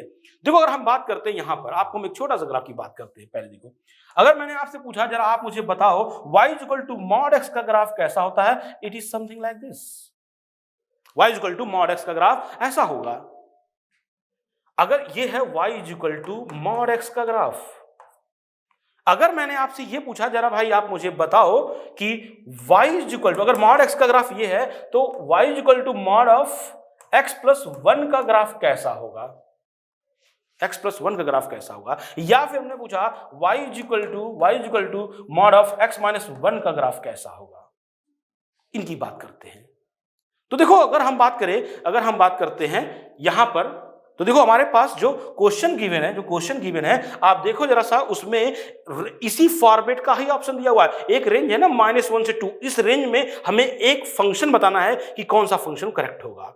देखो हम आपको बता दें कि इसमें ये जो हम बात कर रहे हैं y इक्वल टू, अगर मॉड x का ग्राफ ऐसा है तो y equal to mod of x plus 1 और mod of y x minus 1 का ग्राफ कैसा होगा। देखो एकदम सिंपल सी बात करते हैं। देखो ऐसे ही, जब आप मॉड के अंदर अगर आप ऐड किए हुए हैं तो ग्राफ या तो एक 1 यूनिट इधर शिफ्ट होगा या फिर ग्राफ जो है आपका 1 यूनिट इधर शिफ्ट होगा। ऐसे हम बात कर रहे हैं। अब देखो हम बात करते हैं कि जब आपने y equal to mod of x plus 1 लिया है, y equal to mod of x minus 1 लिया है, अगर मैं बात करता हूं ऑप्शन बेस पे, तो ऑप्शन बेस पे तो ये क्वेश्चन ही खत्म हो गया है। देखो जरा सा, बी ऑप्शन दिया है y equal to mod of x minus 1 from -1 to 2, तो आपको साफ साफ दिखता है कि इसका दूसरा ऑप्शन दिया ही नहीं है कि मॉड ऑफ x प्लस 1, तो यहीं से वो क्लियर भी हो जाता है, आप गेस भी कर लेते हैं। लेकिन हमको मालूम होना चाहिए कि एक्चुअल में ग्राफ क्या होता है। देखो एक्चुअल में हम आपको बता दें कि जब आप प्लस करेंगे तो ग्राफ 1 यूनिट लेफ्ट शिफ्ट होगा, जब आप माइनस करेंगे तो ग्राफ 1 यूनिट राइट शिफ्ट होगा। ये जब हम एक्चुअल क्लास की बात करेंगे तो उसमें हम लोग डिस्कस करेंगे कि ग्राफ कैसे शिफ्ट होते हैं, ग्राफ कैसे प्लॉट करते हैं, वो सब वहां पे डिस्कस किया जाएगा। तो फिलहाल अगर मैं बात करूं जो हमारा गिवन क्वेश्चन था, गिवन क्वेश्चन में -1 से लेके 2 के बीच में ये ग्राफ कैसा है यार, ग्राफ है हमारा y equal to mod of x minus 1, where x is varying from -1 to 2। Clear है? तो ये हो गया हमारा दूसरा रेंज। अब हमारे पास एक और रेंज है। देखो एक और रेंज की बात करते हैं, वो रेंज है आपका ये -3 to -1। देखो हमारे पास इसकी हम बात कर रहे हैं, मुझे चाहिए इस लाइन का इक्वेशन। तो ये एक स्ट्रेट लाइन है यार, और स्ट्रेट लाइन का मुझे इक्वेशन चाहिए, तो स्ट्रेट लाइन का इक्वेशन निकालना is not a big deal. अगर मुझे 2 पॉइंट पता है तो क्या मैं स्ट्रेट लाइन का इक्वेशन नहीं निकाल सकता हूं? It's very simple. 2 पॉइंट दिए हुए हैं, एक पॉइंट दिया हुआ है, मान लो हम ले लेते हैं x1, y1, और उसका वैल्यू दिया हुआ है कितना यार, -3, -2। एक पॉइंट ये हम ले लिए, दैट इज इसको ले लो x2, y2, और वो हो गया हमारा कितना यार, दैट इज -1, 2। तो अगर मुझे 2 पॉइंट पता है तो क्या मैं उससे इक्वेशन लिख सकता हूं यार? बिल्कुल लिख सकते हैं, उसमें कुछ नहीं है यार। कैसे इक्वेशन लिखते हैं? If you know the 2 points you can write the equation with the help of slope. हमें इक्वेशन लिखने का तरीका पता होता है, या तो ऐसे लिख सकते हैं y minus y1 is equal to y2 minus y1 divide by x2 minus x1 x minus x1। ये हम लोग यार बेसिक मैथमेटिक्स की बात करते हैं कि 2 पॉइंट अगर हम पता है तो हम उसको लाइन का इक्वेशन कैसे लिखते हैं, इस फॉर्मूले से लिख लेते हैं। इसमें पुट कर दीजिए, इसमें पुट कर दीजिए y माइनस y1 का वैल्यू है हमारा -3, y1 है हमारा -2 minus of -2, y minus y1 की बात करते हैं, ये है हमारा x1 है, ये हमारा y1 है, y1 हो गया हमारा -2 is equal to y2 minus y1, y2 का वैल्यू है 2 minus y1 that is -2 divide by x2 minus x1, x2 है हमारा -1 और minus of x1 that is -3 into x minus x1 हो गया हमारा दैट इज -3। इसको सॉल्व कर लीजिए, ये हो गया y plus 2 is equal to, ये हो गया हमारा 4/2 दैट इज 2x प्लस 3, ये हो गया हमारा y plus 2 is equal to 2x plus 6। इसका मतलब हो गया y is equal to 2x plus 4 is the equation of this line. जरा आप देखिए ऑप्शन, इसका मतलब मैं ये बोल दूं कि तीसरा रेंज जो था दैट इज -3 to -1, इसके बीच में जो इक्वेशन है वो क्या है आपका यार, y is equal to 2x plus 4। तो हमने तीनों रेंज के बीच में इक्वेशन निकाली है। अब जरा ऑप्शन चेक करते हैं, देखो ऑप्शन ए दिया है y is equal to 2x plus 4 for x -3 to -1, बिल्कुल करेक्ट आंसर है। बी ऑप्शन दिया है y is equal to mod of x -1 for -1 to 2, बिल्कुल सही ऑप्शन है ये भी, दूसरा ऑप्शन भी करेक्ट है। तीसरा y is equal to mod of x -1, जो कि क्या है यार, ये गलत ऑप्शन। और ऑप्शन डी दिया हुआ है y is equal to 1 for x 2 to 3, जो कि बिल्कुल सही ऑप्शन है। मतलब बेसिकली इस क्वेश्चन में तीन ऑप्शन करेक्ट है, ए बी एंड डी। देखो आपको हम बताते हैं कि इसको जब एक्चुअल में जब ये क्वेश्चन आएगा तो हमें ऐसा बबल दिया होगा, ऐसे 4 बबल दिए होंगे। जब आप इस क्वेश्चन का आंसर टिक करने की बात करेंगे तो आपको 3 बबल में टिक करना पड़ेगा, बबल ए में, बी में और डी में। तब आपको, अगर ये क्वेश्चन 2 नंबर का होगा तब आपको मिलेगा 2 मार्क्स। लेकिन अगर आपने ऐसा किया, मान लो कि आपने केवल 2 टिक कर लिए, 2 टिक करते हैं और आपने डी ऑप्शन को टिक नहीं किया है, तब भी आपका क्वेश्चन गलत माना जाएगा। अगर आपने एक केवल टिक किया है जबकि पार्शियली सही है लेकिन कंप्लीट सही नहीं है, तब भी नंबर आपको क्या मिलेगा, 0 मिलेगा। मतलब अगर मल्टीपल सिलेक्ट क्वेश्चन के चारों ऑप्शन दिए हुए हैं, अगर उसमें 2 ऑप्शन सही है तो दोनों ही मार्क करना पड़ेगा, तब आपको नंबर मिलेगा। पार्शियल मार्किंग नहीं है इसमें कि भाई 3 ऑप्शन करेक्ट था, मेरा एक ऑप्शन सही दिया तो मुझे 1/3 नंबर मिलना चाहिए, ऐसा नहीं है भाई। पूरा अगर सही है तभी नंबर मिलेगा, नहीं तो आंसर नंबर कितना मिलेगा, 0। तो ये जान लो कि इस साल का मल्टीपल सिलेक्ट क्वेश्चन जो है वो सबसे टफ क्वेश्चन होने वाला है। क्लियर है? तो ये था हमारा मल्टीपल सिलेक्ट क्वेश्चन।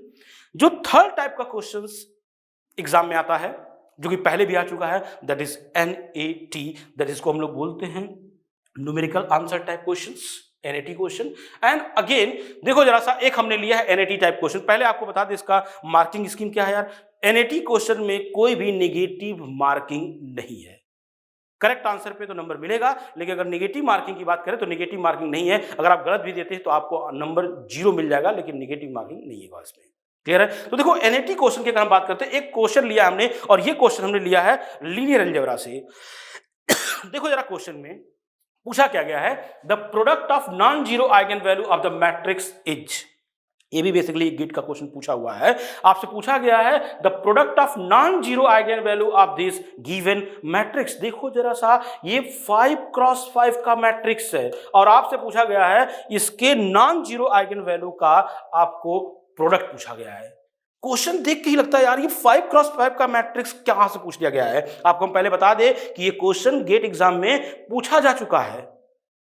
देखो होता क्या है कि जब हमें 3x3 2x2 के मैट्रिक्स दिए होते हैं तो हमको इजीली हैंडल हो जाता है, लेकिन जैसे ही वो 4x4 पहुंचता है या 4x5 पहुंचता है या 5x5 पहुंचता है, क्वेश्चन थोड़ा टफ होने लगते हैं। आपको हम बता दें पहले कि जितने क्रॉस का स्क्वायर मैट्रिक्स बनता है, जैसे 4x4 का मैट्रिक्स है या 5x5 का मैट्रिक्स है, तो अगर 4x4 का मैट्रिक्स है तो उसके आइगन वैल्यू 4 आएंगे, और अगर आप उसको नॉर्मल प्रोसीजर से सॉल्व करते हैं तो उसके लैम्डा के पावर 4 में वो सॉल्व होता है और वो आपको सॉल्व करना मुश्किल हो जाता है। और 5x5 की बात करें तो लैम्डा टू द पावर 5 पहुंच जाएगा उसको सोल्यूशन, तो वो डिफिकल्ट होने लगते हैं। लेकिन आपको मैं बता दूं कि जैसे जैसे 3 के बाद 4x4 का मैट्रिक्स आता है या 5x5 का मैट्रिक्स आता है, तो आप जान लीजिए उसको नॉर्मल प्रोसीजर से तो हैंडल नहीं करना है, जरूर उसमें कोई ना कोई ट्रिक्स छिपा ही होता है। आपको हम दिखाते हैं, it is one of the very beautiful questions which is being asked in the GATE examination. ये एक 5x5 का मैट्रिक्स है और हमसे पूछा है इसमें product of the non zero eigen values. पहले हम आपको बताएं कि ये 5x5 का मैट्रिक्स जरा देखिए, इसमें जो फर्स्ट रो है और जो फिफ्थ रो है ये हमारा R1 है और ये हमारा R5 है। क्या ये दोनों सेम है? मतलब R1 R5 ये दोनों कैसे हैं? ये दोनों सेम है। और देखो ये जो R2 है, R3 है, R4 है, R1 R2, ये जो R2 है ये R3 है और ये जो R4 है, ये तीनों रो क्या है? सेम है। मतलब first row, fifth row and second, third and fourth row, ये दोनों क्या है? ये तीनों सेम है और ये दोनों सेम है। एक पहले हम बात करते हैं, देखो क्वेश्चन जो गेट एग्जाम में आते हैं लीनियर अलजेब्रा से, वो बहुत ही अच्छे क्वेश्चन होते हैं। एक चीज पूछते हैं उसमें पीछे बहुत कुछ छिपे होते हैं। जैसे इस क्वेश्चन की अगर हम बात करें तो इसने हमसे पूछा है आइगन वैल्यू के बारे में, लेकिन आपको बता दूं कि इसने बहुत सारी चीजें पूछ लिया है। इसने आइगन वैल्यू पूछा है और कई सारे प्रॉपर्टी पूछ लिया, इवन इसने पूछ लिया रैंक ऑफ द मैट्रिक्स। देखो इन क्वेश्चन को हैंडल करने का तरीका आपको बताते हैं। पहली बात आपको हम बता दें, एक स्पेशल प्रॉपर्टी होती है, एक स्पेशल प्रॉपर्टी होती है। वो प्रॉपर्टी ये होती है कि रैंक ऑफ अ मैट्रिक्स, ध्यान से सुनिए एकदम बिल्कुल, it's a very good question. Rank of a matrix is equal to, rank of a matrix is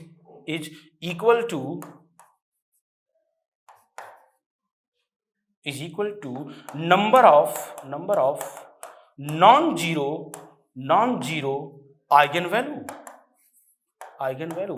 और आपको बता दें कि जब मैट्रिक्स का साइज बड़ा होता जाएगा तब ये प्रॉपर्टी सबसे इंपॉर्टेंट होती जाएगी, क्योंकि इसी प्रॉपर्टी को हेल्प करके ही ये क्वेश्चन निकलते हैं। लिखा है rank of a matrix is equal to the number of non zero eigen value. पहली बात की ये जो मैट्रिक्स है 5x5 का है, तो इसके नंबर ऑफ आइगन वैल्यू कितने होंगे?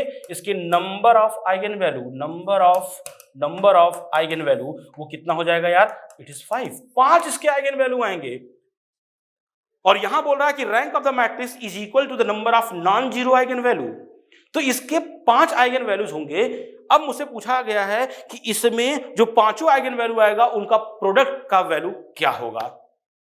नॉन जीरो, उसमें कोई जीरो नहीं होना चाहिए, नॉन जीरो। देखो आप क्वेश्चन में जरा देख लो, एकदम क्लियरली पढ़ लो क्या लिखा है कि the product of non zero eigen values of the matrix. Clear है?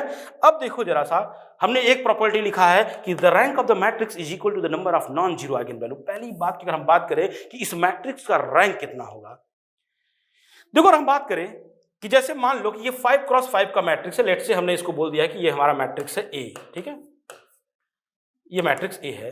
अगर मैं बात करता हूं कि रैंक ऑफ मैट्रिक्स ए अगर इक्वल टू 5 है, जिसे एक नॉर्मली मीनिंग की बात करते हैं, तो इसका मतलब है कि इस 5x5 मैट्रिक्स का जो डिटर्मिनेंट होगा वो नॉन जीरो होगा।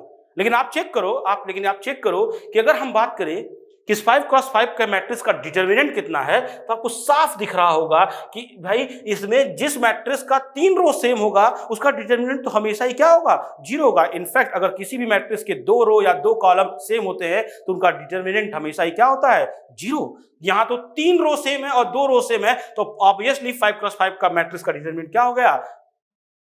जीरो। अगर 5x5 का मैट्रिक्स का डिटरमिनेंट जीरो हो गया तो रैंक ऑफ मैट्रिक्स कभी भी 5 नहीं होगा। अब हम देखते हैं इसके लोअर ऑर्डर की बात करते हैं, 4x4 की बात करते हैं। अगर इसका हम बात करते हैं कि अगर इसका रैंक अगर 4 होगा तो इसका मतलब ये 4x4 का कोई ना कोई एक मैट्रिक्स जरूर होगा जो हमेशा ही क्या होगा? नॉन जीरो होगा। लेकिन आपको बता दें, आप सोचो जरा सा, मैं इसका 4x4 का अगर मैट्रिक्स बनाता हूं तो अगर 4x4 का मैट्रिक्स बनाना है तो 2 रो सेम है, बाकी 3 रो सेम है, तो 4x4 का मैट्रिक्स कैसे बनाएंगे आप? या तो ये 2 ले लो, R1 R5 ले लो और इसमें से कोई 2 ले लो, या फिर ये तीनों ले लो, इनमें से कोई एक ले लो। तो भाई अगर 4 रो का आप 4x4 का मैट्रिक्स बना रहे हैं तो भाई उसमें पक्के तौर पे कोई ना कोई 2 रो हमेशा ही क्या होगा? सेम होगा। अगर 2 रो फिर से सेम हुआ तो इसका मतलब है कि 4x4 मैट्रिक्स के जितने भी माइनर बनेंगे वो सब के सब क्या होंगे? 0 होंगे। इसका मतलब है इसका रैंक 4 भी नहीं होगा। एंड सिमिलरली अगर हम बात करते हैं 3x3 के माइनस की बात करते हैं, 3x3 के मैट्रिक्स की बात करते हैं, तो देखो आप अगर 3x3 का मैट्रिक्स बनाएंगे तो 2 रो ये है और 3 रो ये है। भाई अगर आपको 3x3 का बनाना है तो या तो इन दोनों को पिक कर लो, इनमें से एक ले लो, या फिर 2 इनमें से ले लो, एक इनमें से ले लो, तो कोई ना कोई 2 तो कॉमन आएगा ही आएगा। अगर 2 कॉमन आ गया, 2 रो कॉमन आ गया तो पक्के तौर पर उसका डिटरमिनेंट फिर से क्या हो जाएगा? 0 होगा। इसका मतलब है कि इसका रैंक 3 भी नहीं होगा इस मैट्रिक्स का। अब अगर हम बात करते हैं इस रैंक की मैट्रिक्स कितनी होगी, इस मैट्रिक्स का रैंक कितना होगा, तो आप ये जान लो कि जब हम 2x2 की माइनर की बात करते हैं तो कोई भी एक ले लो। जैसे मान लो हमने ये ले लिया 2x2, एक हमने ले लिया ये रो और एक हमने लिया इसमें से रो, तो ये दोनों अलग अलग रो है तो भाई सेम नहीं है, तो उनका डिटरमिनेंट नॉन जीरो आ सकता है। तो देखो जैसे हमने एक एग्जांपल ले लिया है, यही 2 रो ले लो, ये 2 हमने रो ले लिया और 2x2 का मैट्रिक्स ले लिया और साफ साफ दिखता है कि इसका डिटरमिनेंट 0 नहीं है। इसका determinant is not equal to 0। अगर इसका डिटरमिनेंट 0 नहीं होगा तो इसका रैंक कितना हो जाएगा यार?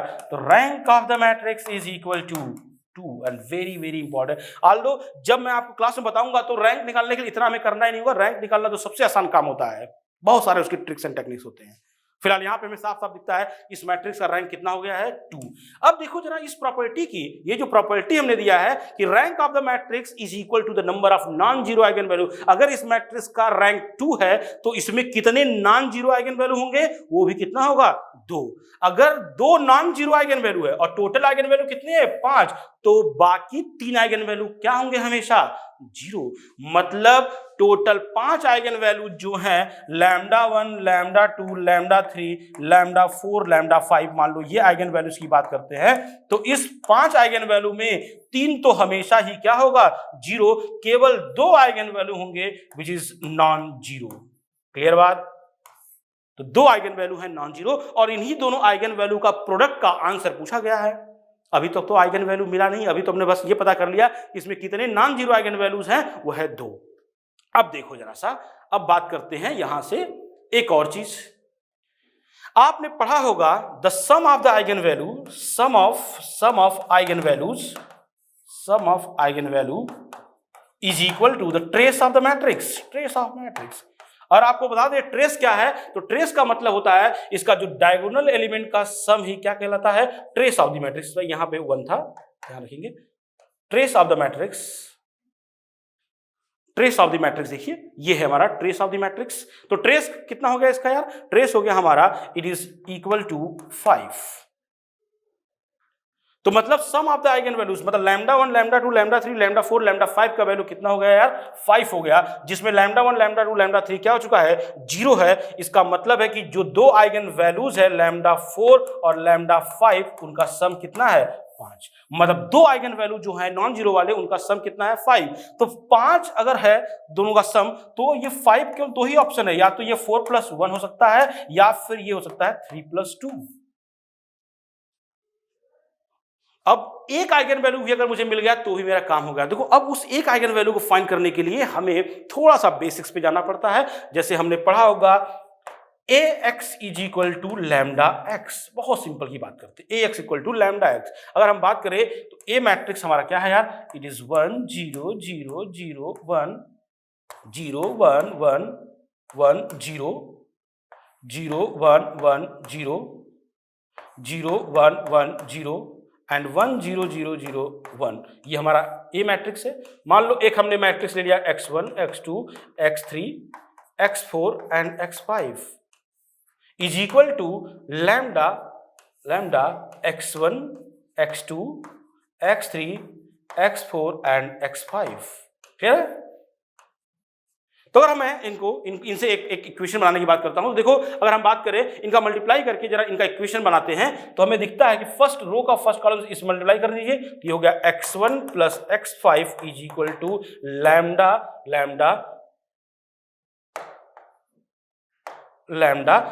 x1। सिमिलरली दूसरे लाइन से दूसरे रो से हम लिख सकते हैं it is x2 plus x3 plus x4 is equal to lambda x2। Next line से नेक्स्ट थर्ड रो से it is x2 plus x3 plus x4 is equal to lambda x3। Next it is x2 plus x3 plus x4 is equal to lambda x4। और fifth row से हम लिख सकते हैं it is again x1 plus x5 is equal to lambda x5। तो मान लो ये हमारा इक्वेशन 1 है, ये 2 है, ये 3, इसको हमने ले लिया इट इज 4, और ये हमारा है 5th। अगर हम केवल 2 को जोड़ देते हैं, equation number 1 plus equation number 5 करते हैं, इक्वेशन 1 प्लस इक्वेशन 5, तो देखो यहां से आता है हमारा, यहां से आता है that is x1 plus x2, not x2, it is x1, equation x1 plus x5 is equal to क्या था, एक lambda x1, it is lambda x1। और इक्वेशन नंबर 5 है x1 plus x5 is equal to lambda x5। दोनों को add कर दो, ये हो गया 2 times x1 plus x5 is equal to lambda times x1 plus x5। तो यहां से x1 प्लस x5 कैंसिल हो गया, यहां से लैम्डा का वैल्यू आ गया 2। मतलब ये है कि इसका एक आइगन वैल्यू कितना है, 2। अगर इसका एक आइगन वैल्यू 2 है तो हमें पता है कि दोनों आइगन वैल्यू का सम जो है वो कितना है, 5। इसका मतलब है अगर एक आइगन वैल्यू 2 हो गया तो दूसरा आइगन वैल्यू कितना हो जाएगा, दैट इज 3। मतलब लैम्डा 4 हो गया 2, और लैम्डा 3 को हमने कितना ले लिया, 3। और यही पूछा गया था कि the product of non zero eigen value, तो इन दोनों का प्रोडक्ट कितना हो जाएगा यार, that is 2 into 3। The answer is 6। इसका करेक्ट आंसर कितना हो गया यार, 6। अब देखो आपको हम एक और बात बताते हैं, यहां पर आपको इसको फिल करना होगा कितना से यार, 6। और फिल करने के लिए वहां पर आपको कैसे फिल करना होगा, जब आप यहां पे ऑप्शन फिल करने के लिए क्लिक करेंगे माउस को, तो वहां आपको कुछ इस टाइप से निकल के आएगा, उसमें कुछ इस टाइप से डेटा बने होते हैं, जिसमें 1 2 3 4 5 6 7 8 9 0 पॉइंट और माइनस बने होते हैं। आपको इन्हीं में से वैल्यू को क्या करना पड़ता है, सिलेक्ट करना पड़ता है। और आपको बता दें इसमें सबसे इंपॉर्टेंट बात यह है कि फिलहाल इस क्वेश्चन में तो आप 6 को टिक कर देंगे और यहां ऑटोमेटिकली वो 6 लिख के आ जाएगा, लेकिन इन क्वेश्चंस में माइनस साइन भी दिया होता है एग्जाम में, ये बहुत इंपॉर्टेंट है। पॉइंट को भी यूज करना पड़ता है। कई बार लड़कों होता है आंसर आता है -6 लिख के चले आते हैं 6, आपको मिलेगा 0 मार्क्स। आप ये बात जान लें कि ये भी गेट का सबसे डेंजरस क्वेश्चन है। कई बार होता है कि जैसे मान लो कि हम मल्टीपल चॉइस क्वेश्चन में जैसे हम कोई क्वेश्चन सॉल्व करके आते हैं, आपको एक एग्जांपल बताते हैं हम आपको कि जब हम लोग क्या करते हैं, मल्टीपल चॉइस क्वेश्चन जब कोई करते हैं तो उसमें क्या होता है कि जैसे मान लो एक ऑप्शन दिया हुआ है 6, एक ऑप्शन दिया हुआ है, बी ऑप्शन दिया हुआ है मान लो -4, सी ऑप्शन दिया हुआ है मान लो 3, और डी ऑप्शन दिया हुआ है मान लो 2। ठीक है, जब आप क्वेश्चन सॉल्व करके आए तो आपको सॉल्व करने पे मान लो आपको गलती से आंसर निकल गया 4, गलती से निकल गया आपका 4, लेकिन जब आपने ऑप्शन देखा तो 4 था ही नहीं, आपको दिखा -4, ऑप्शन में एक है, तो आपने तुरंत रीचेक किया तो आपको मालूम हो गया कि यार कहीं से मेरे से गलती हो गई है, इसका मतलब आंसर क्या है, -4 ही है। लेकिन रीचेक का ऑप्शन आपको न्यूमेरिकल आंसर टाइप क्वेश्चन में नहीं मिलता है। एक बार अगर निकल के आ गया 4 तो आप 4 ही फिल कर पाओगे, उसमें रीचेक नहीं कर पाते। इसीलिए न्यूमेरिकल आंसर टाइप क्वेश्चंस को सॉल्व करने का स्पीड एमसीक्यू के कंपैरिजन में हमेशा ही थोड़ा स्लो होना चाहिए, क्योंकि एक बार अगर वो गलत हो गया क्वेश्चन तो आप श्योरली उसको रीचेक नहीं करेंगे आप एग्जाम हॉल में। क्लियर है? तो अगर आप गेट क्वेश्चन की बात करें तो एमसीक्यू को मैं बोलता हूं सबसे आसान क्वेश्चन, उसके बाद अगर मैं बोलूं तो आपका आएगा एनईटी का क्वेश्चन, और मेरे ख्याल से थर्ड लेवल पे पहुंचेगा क्वेश्चन एमएसक्यू का, that is multiple select questions. Clear है? तो ये था यार पैटर्न ऑफ द क्वेश्चन जो कि गेट एग्जाम में पूछा जाएगा। तो 3 टाइप के क्वेश्चन है बेसिकली यार, that is MSQ question, that is multiple select question, MCQ question, और थर्ड जो था हमारा NET, that is numerical answer type questions. Clear है यार? तो ये था यार, that is new in the GATE 2021. Next हम एक बात करते हैं कि what are the important topics for this subject mathematics for the electronics and communication branch. देखो मैथ्स में अगर हम बात करें तो मैथ्स में यहाँ टोटल वेटेज है 13 मार्क्स का, और 13 मार्क्स को पाने के लिए हमें पढ़ना कितना है, मात्र 6 चैप्टर पढ़ना है. अगर 6 चैप्टर ही पढ़ना है, देखो पहली बात कि मेरे हिसाब से अगर बात करो तो हम कोई भी टॉपिक को यहाँ पे स्पेशल इंपॉर्टेंस की बात नहीं करेंगे. हमारे लिए सारे टॉपिक इंपॉर्टेंट है क्योंकि सारे टॉपिक्स क्वेश्चन आते हैं. तो 6 ही टॉपिक पढ़ना है, तो इसमें कोई भी टॉपिक को छोड़ना है ही नहीं. 6 के 6 टॉपिक इंपॉर्टेंट है. बट लेट्स से अगर बहुत इंपॉर्टेंट टॉपिक की बात करते हैं तो आइगन वैल्यू, आइगन वेक्टर, सबसे ज्यादा क्वेश्चन अगर लीनियर अलजेब्रा से पूछा गया है तो आइगन वैल्यू, आइगन वेक्टर से पूछा गया है. उसके बाद अगर हम बात करें तो डिफरेंशियल इक्वेशन से पूछा गया है, प्रोबेबिलिटी से पूछा गया है क्वेश्चंस, और अगर हम बात करें तो मैक्सिमम मिनिमम क्वेश्चन पूछा गया है, एंड वेक्टर कैलकुलस. और वेक्टर कैलकुलस तो बहुत ही इंपॉर्टेंट है, हर साल इन टॉपिक्स क्वेश्चन आया है. लेकिन मैं आपको बता दूं कि मैथमेटिक्स का चूंकि वेटेज 13 मार्क्स का है एंड लास्ट ईयर की कंपैरिजन में सिलेबस को और कंप्रेस किया गया है, तो आपको करना क्या है कि पूरा का पूरा टॉपिक 1 बाय 1 कवर करना है. एक बात जान लो, जैसे मैं आपको एक अपनी बात बताता हूं कि when I was preparing for the GATE examination, मेरे टाइम पे यार मैथमेटिक्स 15 मार्क्स का आता था, और मैं घर से ही ये प्लान करके तैयारी करना शुरू किया था कि यार मैं 15 में 14 नहीं होने दूंगा, 15 मार्क्स के 15 आना ही चाहिए. होता क्या है कि यार मैथमेटिक्स के बिना गेट एग्जाम को गुड रैंक निकालना बहुत ही मुश्किल है. आप ये जान लीजिए कि मैथमेटिक्स एक ऐसा टॉपिक है जो रैंक को इंप्रूव कर देता है.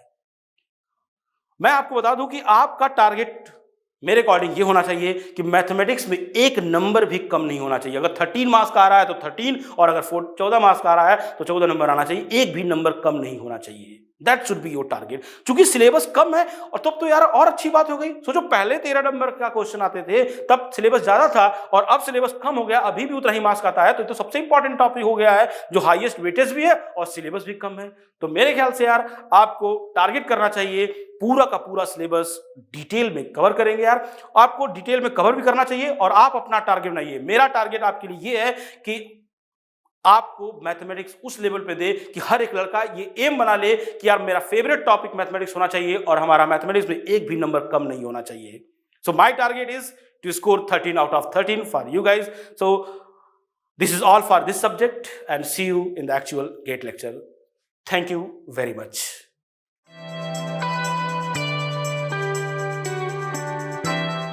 Good morning to one and all.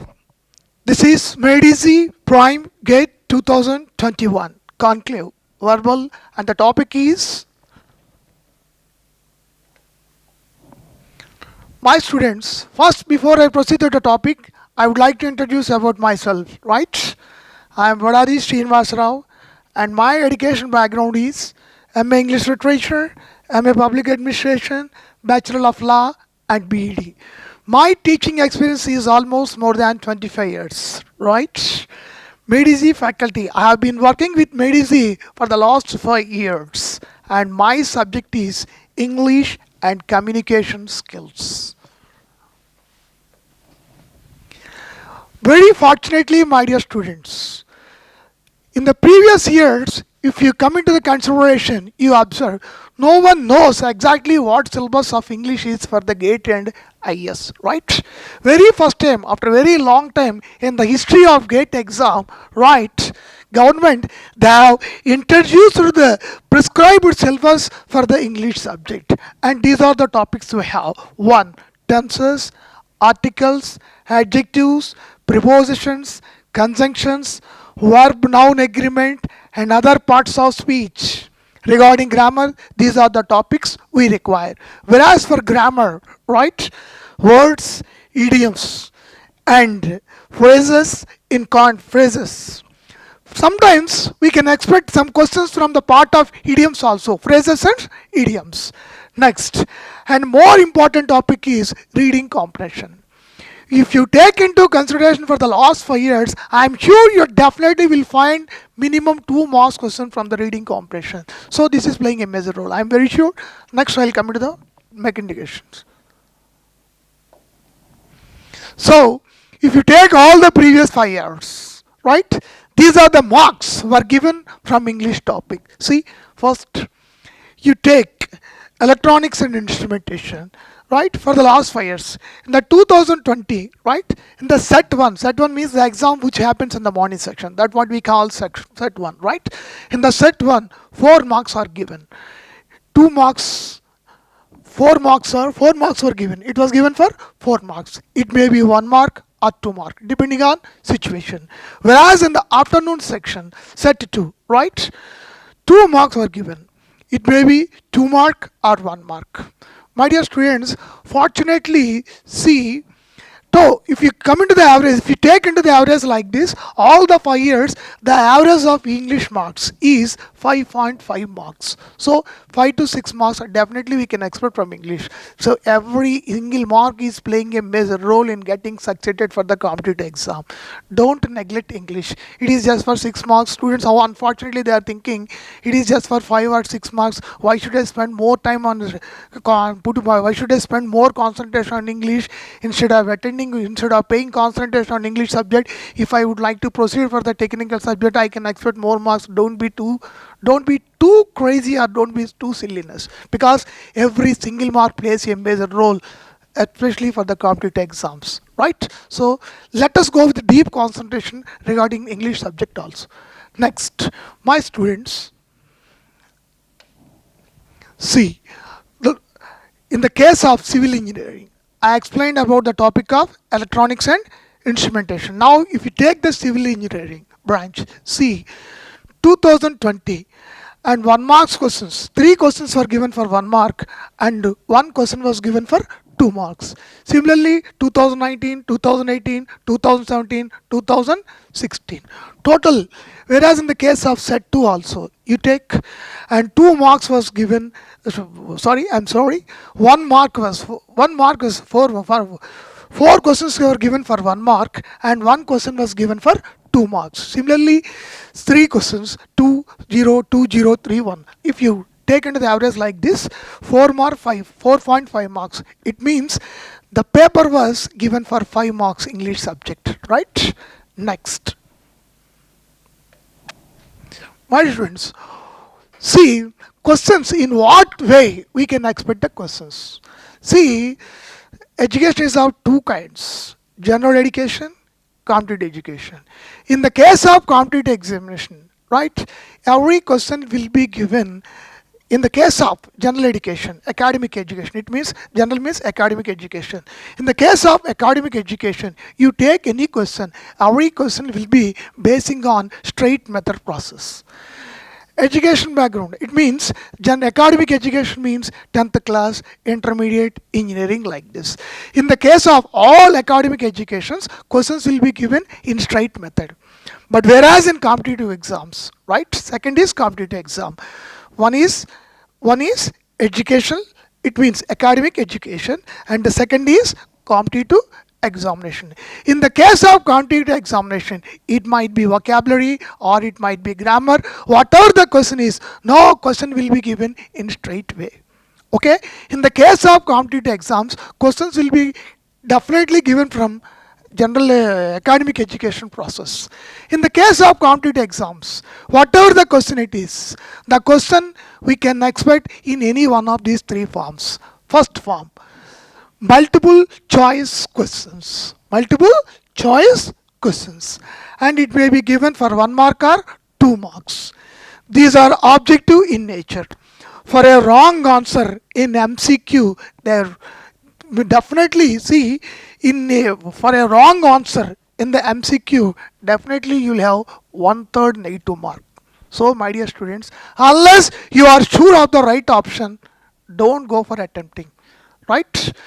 Suppose if you are missing the mark, you can cover in the next process of the doing topics or whatever the questions. If you are getting negative mark, you are losing your career. So don't unnecessarily attempt. Don't depend on luck. Unless you are sure of it, don't attempt it, right? This is the first type of question. And second, MCQ questions. This is the first time. So I'm sorry, MCQ questions. It means improve the underlined part. Improve the underlined part.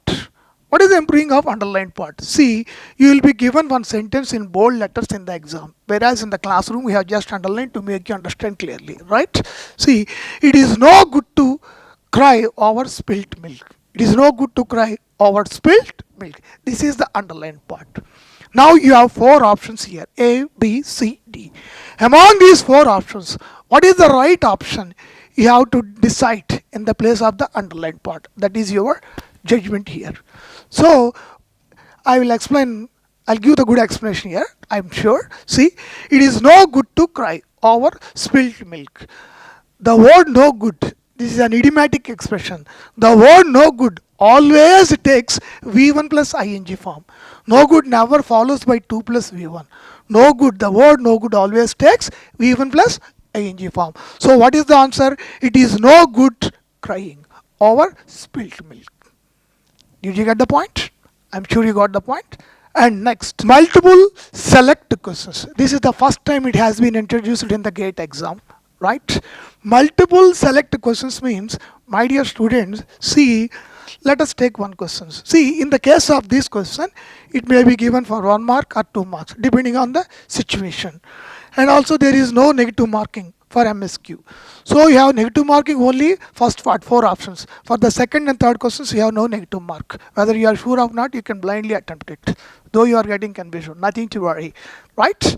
See, this is called multiple select questions. Multiple select questions means, see, I'll explain. See, select the appropriate meaning of the underlined word in the given sentence. She bolted the door with fumbling fingers. Fumbling. Actually, how many options are here? 4 options. We have been strongly accustomed all these days to attempting for only one answer. This is the knowledge we have all these days, right? But this is the first time in the case of competitive exams, especially for GATE aspirants, this method of question has been introduced. Multiple MSQ, multiple selective questions. It means, see, actually everyone thinks only one option is correct, right? But in the case of MSQ, it is not like that. She bolted the door with fumbling fingers. In the case of MSQ questions, right, more than one option will be correct. More than one option. Sometimes you will be given only one option is correct. Sometimes you will be given 2 options are correct. Sometimes you will be given all 3 options are correct. Sometimes you will be given all 4 options are correct. So this is called MSQ type of questions. See, suppose you take this question, she bolted the door with fumbling fingers. See, bolted. What is the meaning of bolted? Closing. How she was bolting the door with fumbling fingers like this. Fumbling means groping. Fumbling means groping. Similarly, finding. Both are correct. Not secretly, not slowly. These two are absolutely wrong. What is the meaning of fumbling? Suppose this is a door. I want to bolt it. How I bolt? See. This is called fumbling, right? The exact synonyms for the fumbling word here is groping is correct, finding is correct. Like this, in the case of MSQ questions, my dear students, you will be given 2 options are correct, 3 options are correct, 4 options are correct. For example, these 2 options are correct, right? You will have options here, A, B, C, D, something like. So you may confuse like this. Okay, 2 are correct. If I claim either A or B, my answer is correct. You definitely will feel like that, I'm sure, but that's wrong thinking. Because if 2 options are correct, you have to claim A, you have to claim B. Both options you have to put the mark. If you just put the mark either A or B, you are wrong. You know that these 2 are correct, but the examiner, he does not assess that you know these 2 are correct unless you are putting only one option is correct. So you must be very careful here, right? If 2 are correct, 2 options you put. If 3 are correct, 4 are correct, depending on situation. This is the way my students, the paper questions will be given in the GATE exam. Anyhow, my students, actually, coming to the point of English subject, we can play with English. Everyone is interested in the improvement of English, but at the same time, everyone is neglecting English. Everyone is neglecting English. What unfortunately they are thinking, Okay, my speaking of my standard of English is enough for competitive exams. My dear students, competitive English is absolutely different from the way we use it communicating skills. Colloquial English, that's totally different. In the case of competitive exams, that competitive levels of standards completely you have to follow it. Anyhow, when you come to the classes, definitely we'll teach in detail in all these things, don't worry. And also my students, you observe one thing here. I'm sure MEDI is the best institute for online courses as well as offline courses. 100%. I can strongly say. Because why? MEDI is the number one organization. Don't consider that our organization is depending on getting ranks. Depending on getting ranks. I give the second remark to that. Why MEDI is number one? It has been getting ranks. It has been getting ranks for the last 10 years to 15 years since the institute was established. Suppose if one institute is getting one rank this year, till another 4 or 5 years they won't get any rank. It doesn't mean that that institute is standardized institute. Okay, it is not like that. We have been getting rank consistently for the last 10 years. So this is the best reason I can strongly say MEDI is the number one institute for online classes as well as offline classes. And numerical type questions. Okay, fill in the blank. There is no negative marking for this also, right? See. For example, what dash you on to become a social worker? First one is 4 options. You will be given 4 options. One option is correct. Second is you will be given 4 options. More than one option is correct. Okay? Are you following clearly? And third one is in the form of the question will be given in the form of fill in the blank like this. See, what dash you on to become a social worker? What dash you? See, suppose if you want to become a social worker, there should be a proper reason, right? So what reason made you a social worker? That is how you have to logically think here. And that is the word you have to choose, right? You should think very logically here. See, first, disgraced you. Suppose if you are, this is negative word. Disgrace means negative. If you are disgracing with anything, something, right? You never become a social worker. So eliminate this option. Disturbed. If you are disturbed, how can you become a social worker? Very common sense. This is also wrong. Demotivated. If anyone is demotivating you, you will be disgraced, right? You won't be encouraged. So this is also wrong option. Egged on. Egged on means encouraged, motivated, supported, like that. So what is the right option here? Egged on. So this is how my students. Okay. This is how my students, the questions will be given in the exam. See, if you take all the questions, all the previous questions papers, what it means from which topics the questions are being repeatedly given. If you take into consideration, these are the main topics I can strongly say: tenses, articles, conjunctions, adjectives, complex synonyms, and passes. But don't blindly believe only on these topics. This is competitive exam, who knows, right? And also first time.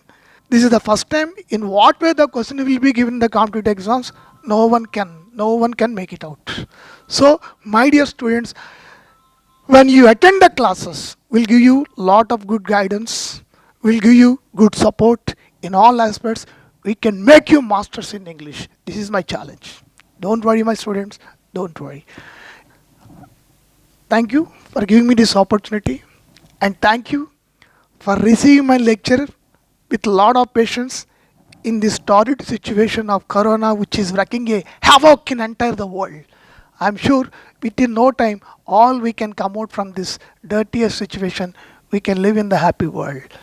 Don't neglect, don't deviate from your concentration of growing of life, and prove yourself the best in all aspects. Definitely within no time we are going to become heroes. Thank you, students. All the best.